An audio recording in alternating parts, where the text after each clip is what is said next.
could be. So I want to talk to you about church and country in a way that it could be helpful for us.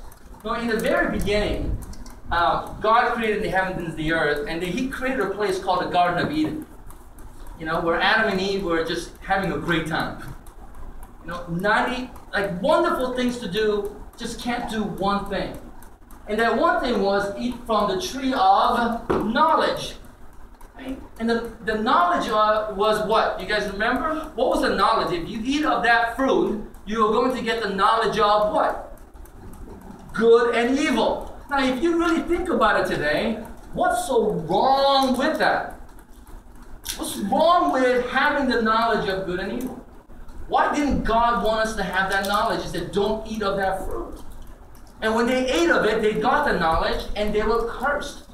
It was a curse for us to know what is good and evil. So one Jewish rabbi said, it's our human nature to have that desire to know what is right and wrong and try to deal with it on our own, rather than staying in the safety with God in the Garden of Eden. I mean, that was our choice. But at the same time, once again, the question was so wrong with knowing what's good and evil. I mean, for those of us who got children, I mean, is that what we do? The problem of knowing what is right and evil is that now we have a choice. The choice to do good, but we also have a choice to do evil in the world. And if you look into this world today, I don't know, what's the percentage of people who do good versus the percentage of people that do evil? It is our choice. So once we had that choice, we could do good or we could do wrong. And this knowledge was a curse to us. Instead of obeying God and staying in the kingdom of heaven, in the Garden of Eden, we disobeyed God, and with this knowledge, we choose to do wrong. And because of this knowledge, we created such thing called the government, such thing called the countries, and even the church. I'll show it to you this way. We formed a society. When we got kicked out of the garden, we started having children, we know what's right and wrong, we create a society. In the beginning, everything was fine, and it is. When we have 2, 3 families coming together, everything is fine. But as we started going and growing, problems will arise. Like, whose house is going to be this? You know, can I grow a tree in my house? So now you have to elect somebody to say, hey, we need a president. Right? We need an elder. Right? We need a senators and stuff. And when they start coming together, they start fighting against each other and say, wait, he could have this, but you can't. When somebody gives you money and say, okay, you're good, but when you're poor, no, you can't have any. You know, it just became evil. So there's a guy named Thomas Paine who wrote this in the early 1800s. He said that government is at best a necessary evil, at worst, intolerable tyranny. And I believe that. Is it necessary? Of course, we need to get organized. But once we get organized, we need laws to make people obey. It was created out of our vice. Same thing with church. Like if we all got along with God, and we know Christ dwells in us, and the Spirit's talking to us, and when we get mad at our neighbor, the Spirit say, now, calm down. I love him too. So instead of getting mad, why don't you bake him a cake? And we go, yes, sir, and we bake him a cake, and he says, oh, I'm sorry. Okay, we hug, and everything is fine. Right? But if we could just listen to that voice of God, then we don't need police. Right? And I picture heaven as exactly like this, a little cooler, right? But exactly like this without stop signs. And what do we need stop signs? What do we need speed limits? I wish we could just trust one another. Okay. So we need laws. But once you create laws that says you can't go over 65 miles an hour, everybody goes 80. Right? If we change the law to 90 miles an hour, I know for a fact June will go 150. I mean, think about that. Wouldn't that be wonderful? But so we have to create government. We have to create church.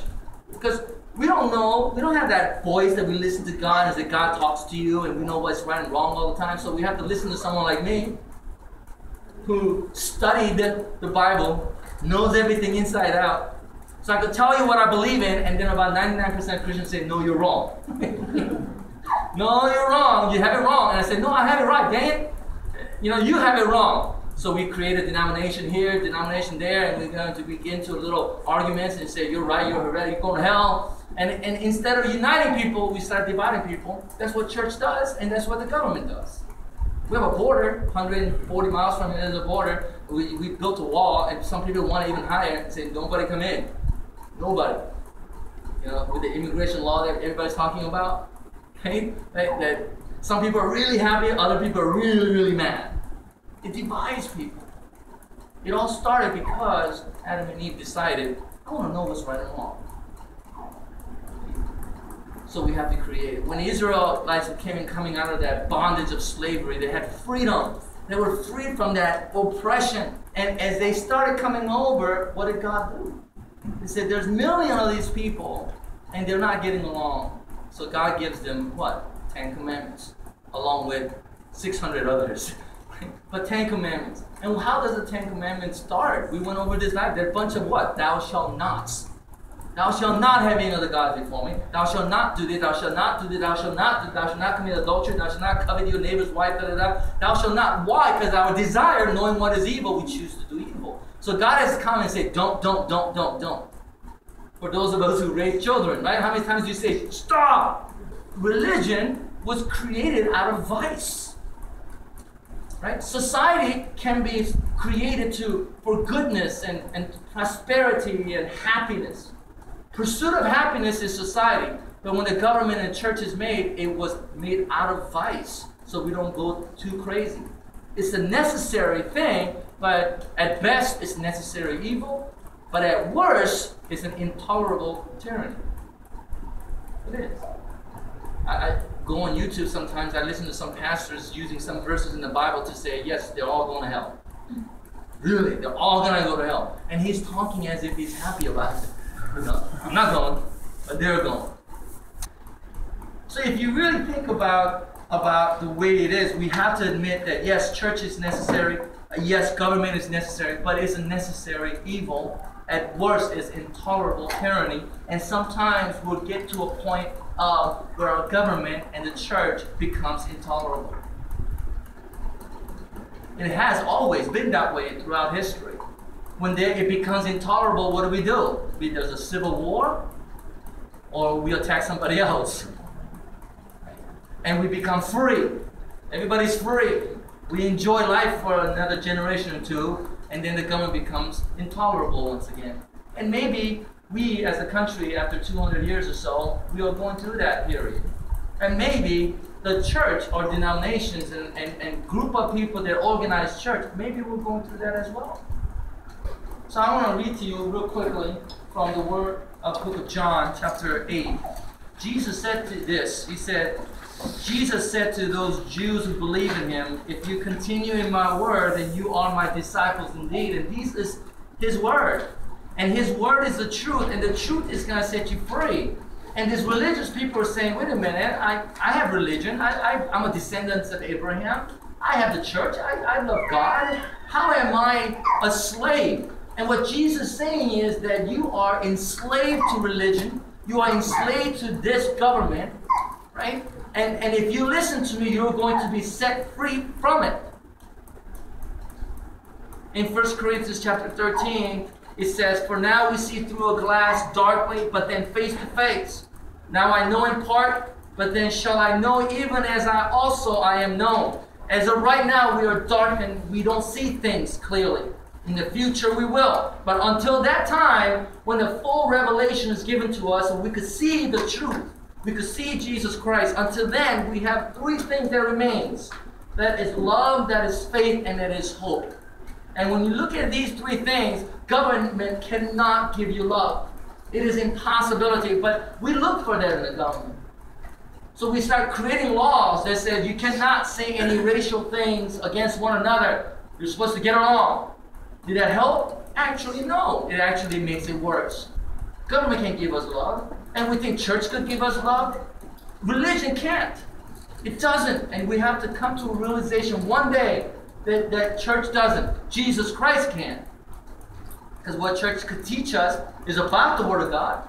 He could teach us, I could teach you my theology, my opinions about God.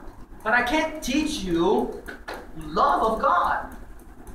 I could do my best to show you what it means, but we need to experience it in our own way with Jesus Christ in our hearts to find Him, and that way we may know love. But if you rely upon the government, no.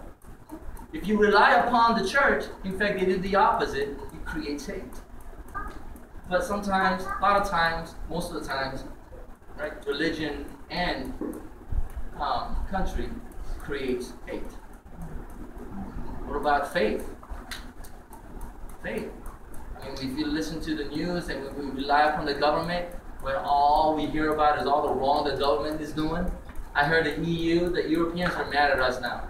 And there's no faith, there's no belief in everybody. We start spying on one another. That's what governments do. Same thing with Christianity. I mean, religion does that too. We don't believe in each other. We say we believe in God, but we don't act it out. We don't trust one another. We create doubt. But Jesus Christ said, if you have faith in me, if you believe in me, I'll give you faith. A faith that will say, He will be faithful to us. He will deliver all His promises to us. All things will turn out to be great for those who love the Lord. Believe in me. You know, sometimes I don't like watching TV, and I really don't watch TV anymore. I don't even like looking at YouTube because sometimes they have commercials. You know, I don't want to watch those things because they're all bad. Did you know the money's going to run out by the time I retire? There's not going to be any Social Security? I'm relying on that right now. So I'm getting all scared. I'm scared. Right? By the time I retire, there's no money. I'm going to be out on the streets, and I'm going to be like wearing like dirty clothes, and people are going to kick me, and I'm going to have some money. But like, that's how I see my future sometimes. They want to scare you into believing in them.